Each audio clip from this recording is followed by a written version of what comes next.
बिस्मिल्लाहिर्रहमानिर्रहीम। अस्सलाम वालेकुम नाज़रीन, मैं तो मेज़बान असगर गुजर तुसी वे रहे गुजर टीवी हरफ वाला। हर रोज़ बेहतरीन ते आला क्वालिटी के जानवर लैके दोस्तें में चादर होई दा। अज माशाल्लाह बहुत ही खूबसूरत एक पैरन माई दी वीडियो लैके दोस्तें खिर में चादर होए। दोस्तों मझ वेखनी है, इंशाल्लाह तसल्लियां करनियां। मझां हमेशा ही जायद रेट ते मकूर रेट दियां होंदियां अपनियां, ज़्यादा कदे रेट नहीं लाया।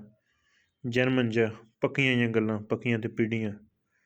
जिन्ने दी मझ होवे इंशाल्लाह उन्ने दी बेचने की कोशिश करी दी है, ज़्यादा मुल नहीं कदे लाया।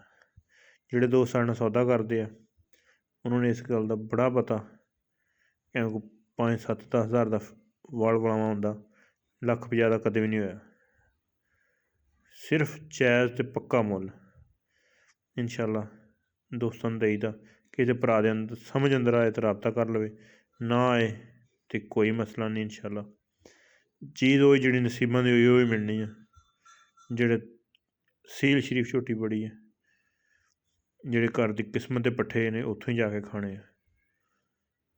थान मझ नूं गुल मझ नूं पिच्छे दी हर तरह की तसल्ली गरंटी है। प्योर जू नीली दी है, नीली चो बाहर दोस्तों नूं कदे मझ नहीं विखाई। इंशाल्लाह हड्डियां 3 बरीक, रेट भी जायज़ ते मकूल जिहा वा। 3,30,000 रुपया झोटी सूंदी नहीं, डंग देड़ी तो लवेगी हल ताईं, रेट पक्के आ 3,30,000 रुपया।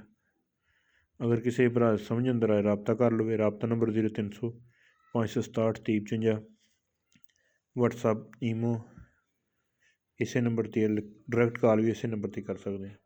जिन्होंने दोस्तों साडा चैनल नहीं सबसक्राइब किया, चैनल जरूर सबसक्राइब करना, नाल लगे बैल आइकन के बटन करना प्रेस, ताकि हर आने वाली नवी वीडियो नोटिफिकेशन दोस्तों को मिल सके। घरेलू मझां इंशाल्लाह दोस्तों को विखाई दियाँ, आपदे वास्ते ली दियाँ। जू फिरी दी पूरी मझ दोस्तों ने चंगी चंगी कट के विखाई दी।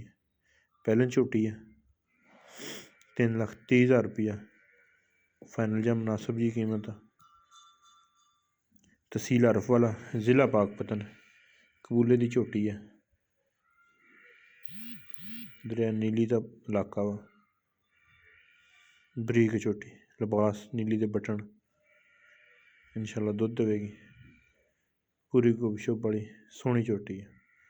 सिंह उत्तों रख के जैनमन गोल किया, शाह काली एक रंगी, सिर्फ थोड़ा जिहा पुछला सिटा सफैद। 3,30,000 का डिमांड आ। अगर किसी भरा दे दिल लगे समझ आए रबता कर लेना। रबता नंबर 0300 567 2355, रेट दोस्तों ने दसता 3,30,000 रुपया। एक अगली तो नवी बेहतरीन वीडियो दोस्तों ही मशवरा देवांगे। उस टाइम तक अपने मेज़बान असगर गुजरन की इजाज़त। अल्लाह हाफिज़।